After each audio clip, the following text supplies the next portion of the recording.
The beginning of everything was not in a boardroom, but in a small, cluttered university lab. It smelled of coffee, ozone, and the faint, hopeful scent of possibility. That was where Ethan Thorne first saw Amelia Jones. He was a business student, sharp and ambitious, trying to figure out how to fund a research project that had captured his imagination. She was a bioengineering student, brilliant and kind, her face smudged with a streak of something green as she meticulously worked at a microscope. He had walked in, looking utterly defeated, a thick binder of financial projections clutched in his hand. "I just don't get it," he'd said, running a hand through his dark hair. "I've pitched this biofuel project to a dozen firms, but they only see the numbers, not the potential. It's a miracle waiting to happen, but they just see a bad return on investment." Amelia had looked up, a soft, mischievous smile on her lips. "The numbers only tell you what is," she'd said, her voice like a warm melody. "The science tells you what could be." That was it. That was the moment their two worlds collided. For years, they built their company, Thorne Industries, on that very idea. It wasn't just about money, it was about what could be. They started in a tiny garage, a beautiful mess of wires, circuit boards, and endless stacks of paperwork. Their first office was a wobbly card table. They'd work until the sun came up, fueled by cold pizza and the incredible feeling of building something meaningful together. They would spend hours just talking, not about profits, but about the good their work could do. Their hands would touch as they reached for the same tool. Their eyes would meet as they celebrated a small victory. Their love story and their company were one and the same. They were a perfect symphony of two different notes, creating a single, beautiful melody.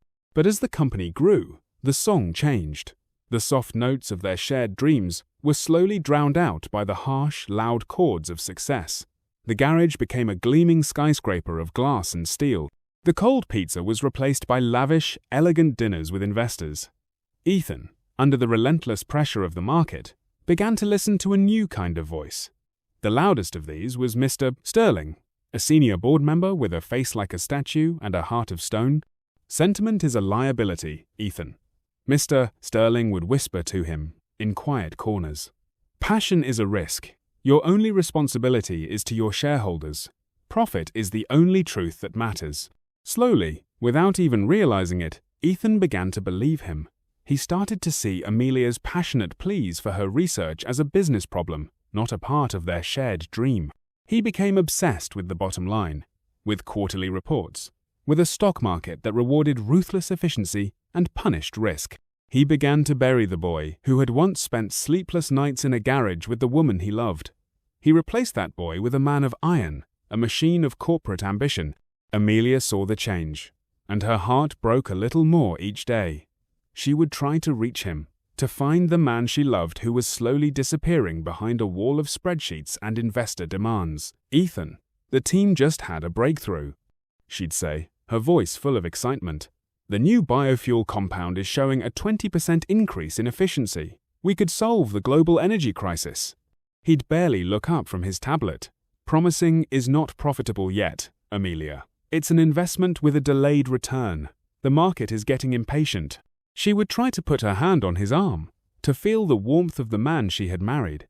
But he was always busy, always distracted. He would simply pull away, not out of malice, but because he was no longer fully present.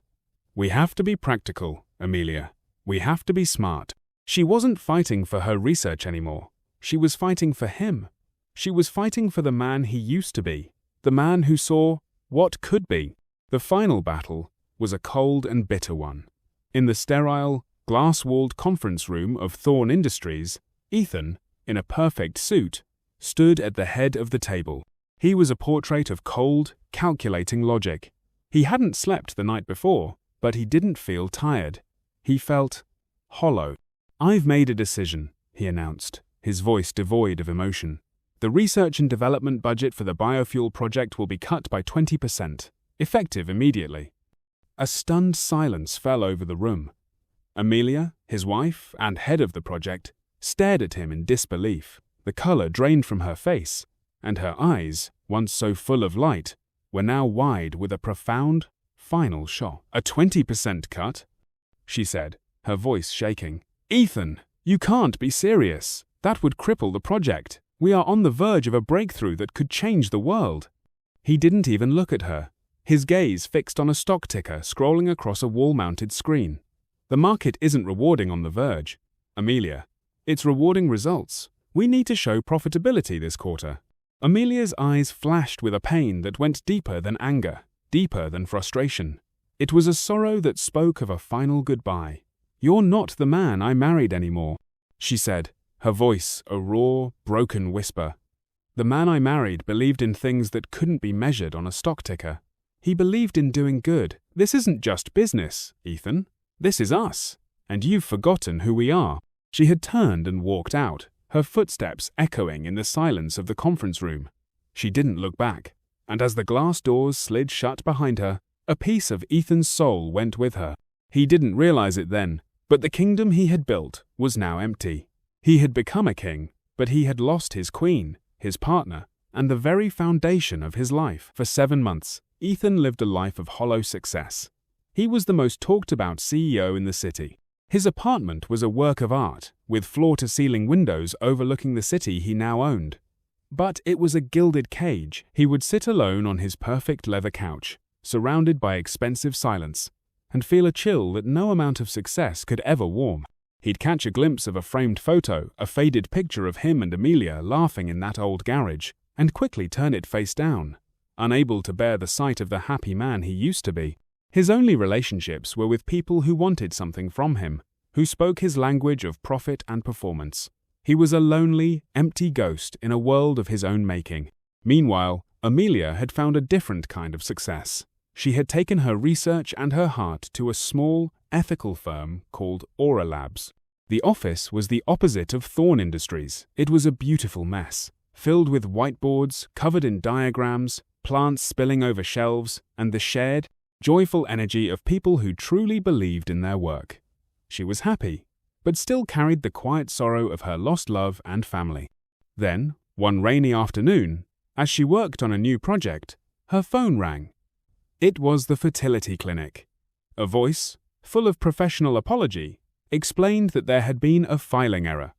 A single, viable embryo from her last IVF attempt, the one she and Ethan had gone through just before their marriage fell apart, had been mistakenly stored. It was a miracle, a forgotten bit of hope. Amelia's world had stopped. An embryo. Their embryo. The child they had desperately wanted. The child that had been a silent prayer in their dying relationship. She had hung up the phone and cried, a deep, guttural sob that was a mix of grief and a fragile, terrifying joy. She had called Clara, her best friend, a woman with a big heart and a fiery spirit. "I can't do this, Clara. Not alone. It's too much." She had wept into the phone. Clara's voice was a warm anchor. "Amelia, this is a sign. It's a second chance. Not with Ethan, no. A second chance for you, for the family you've always dreamed of. This is a gift, honey. You take it. I'll be right here with you every step of the way." And so, Amelia had made the bravest decision of her life. She went through with the implantation, a quiet, solitary journey. There were no shared ultrasounds, no partner to feel the first flutters of life inside her, but there was a profound, quiet strength in her heart. She found joy in every tiny milestone, the first sonogram where she saw the tiny heartbeat, the way her belly grew, a testament to the new life she was creating. She had painted the nursery herself, a soft, soothing blue, and had spent hours assembling a tiny crib, humming lullabies she didn't even know she knew. She had named him Arthur, after Ethan's beloved grandfather, the man who had inspired him to build things with his hands and his heart. It was a silent, whispered hope that the man she had loved wasn't gone forever. The day it all came crashing down was a grey and miserable Tuesday. Ethan was late for a high-stakes meeting, his mind a whirlwind of numbers and strategies. He ducked into a small, warm cafe on a side street, a place he'd never stepped foot in before. He was grabbing a coffee, his phone pressed to his ear, when he saw her, Amelia. She was sitting by a large window, bathed in the soft, cloudy light, her face radiant with a pure, unburdened happiness he hadn't seen in over a year. She was laughing with a friend, a genuine, joyful sound that echoed in the cold chambers of his heart. And in her arms, a small bundle wrapped in a soft, blue blanket, a baby, a tiny, perfect baby with a shock of dark hair. Ethan's mind went blank. 7 months. That's all it had been. A wave of betrayal, hot and sharp, washed over him, followed by a fierce, possessive anger. His brain, a machine of logic and data, began to calculate. The timing was impossible. She must have been cheating on him. The thought, an ugly, poisonous seed, took root and began to grow. He walked toward her table, his footsteps loud and heavy in the suddenly silent cafe. His eyes were locked on the child. A flash of recognition, a familiar curve of the nose, a determined set to the tiny chin, hit him with a jolt. "Amelia," he said, his voice a low, dangerous rumble, a storm of accusation building behind it. She looked up, and the beautiful light in her eyes was extinguished instantly, replaced by a defensive wall of shock and fear. "Ethan, what are you doing here?" "I could ask you the same thing," he snapped, his gaze fixed on the baby. "Who is that?" Amelia pulled the baby closer, holding him like a shield. "That is none of your business." "None of my business?" he scoffed, his voice rising, drawing the attention of every person in the cafe. 7 months, Amelia. You have a baby. I want every detail about this child. Who is the father? When did this happen? Everything. Now." Amelia's eyes flashed with a pain so deep it took his breath away. "How dare you?" she whispered, her voice trembling with fury. "Our marriage was over. You have no right to question me." The cafe owner, a kind old woman, rushed over, her face full of concern. "Sir, please, you're disturbing the other customers. You must leave." Ethan ignored her, his world narrowed down to the woman and the child in her arms. "Amelia, we're going to talk, or I'll make a scene that will make your life a headline." Amelia's shoulders slumped. She knew that look in his eyes, the ruthless, calculating gaze of the CEO. He wouldn't stop. With a heavy sigh, she carefully stood up, holding the baby securely. "Fine, but not here." They walked in silence through the drizzling rain, finding a secluded spot under a weeping willow in a quiet park.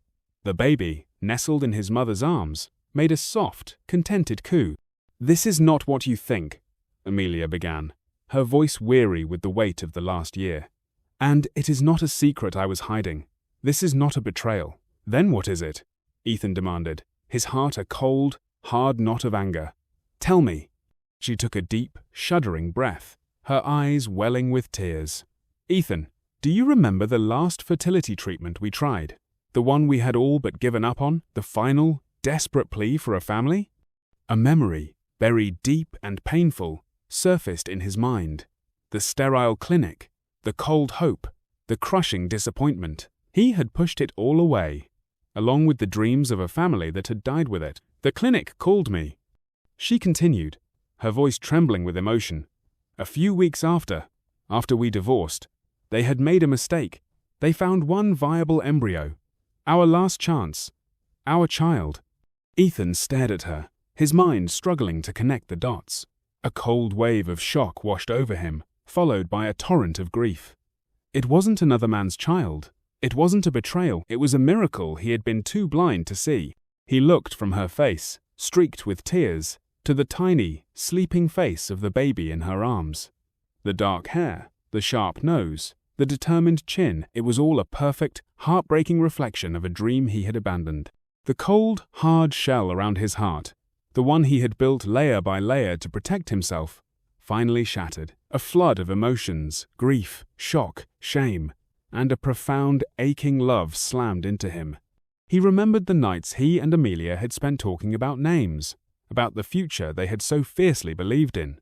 He had thrown it all away for numbers on a screen. He reached out, his hand shaking, and with a gentle, terrified touch, he brushed a finger against the baby's tiny, perfect hand. The baby's fingers, impossibly small and trusting, curled around his, a perfect, secure grip. The contact was an electric shock, a connection that went deeper than any business deal or stock price. A tear, hot and heavy, escaped his eye and ran down his cheek, followed by a torrent of others. Ours? He whispered, his voice broken, the words sounding foreign and sacred. Amelia nodded, her own tears now flowing freely. "His name is Arthur, after your grandfather." The name hit him like a physical blow. He remembered the stories he had told her years ago about his grandfather who had taught him how to build things with his hands, with love, not just with money. He had named their son after the very part of himself he had abandoned. Ethan sank to his knees on the wet grass, burying his face in his hands. The weight of his colossal mistake finally crashed down on him. The silence of his empty apartment, the coldness of his success, the hollow victory of his divorce. It all came back to him, 1,000 knives twisting in his heart. "I'm so sorry," he sobbed, the words a raw, broken plea. "Amelia, I'm so sorry." Amelia knelt with him, her hand resting on his shoulder, a gesture of forgiveness he didn't deserve. "I know," she said, her voice soft and full of an understanding he had lost the right to. The story did not end there. In the rain under the weeping willow. That was just the beginning. The next few weeks were a strange, slow dance of reconciliation. There was no magical, instant reunion. The trust was broken and had to be rebuilt. One hesitant step at a time, Ethan made a choice that would have been unthinkable before. He cancelled his most important investor meeting of the quarter. The investors were furious, but he didn't care. For the first time in years, he was putting something before profit. He went to Aura Labs to see Amelia's work, truly see it. He looked at the biofuel research, the cluttered office, the passionate people, and he finally understood what he had lost. He began to show up at Amelia's apartment, not as the CEO, but as a man. He was clumsy at first, and unsure. He'd stand at the door, holding a bag of groceries, looking like a lost boy. But Amelia, with a tired smile, would let him in. He would spend hours in the nursery, just watching his son sleep, the scent of baby powder and clean linens filling his senses.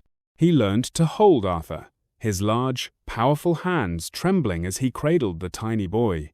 He learned to change a diaper, a task that felt more important than any business deal he had ever closed.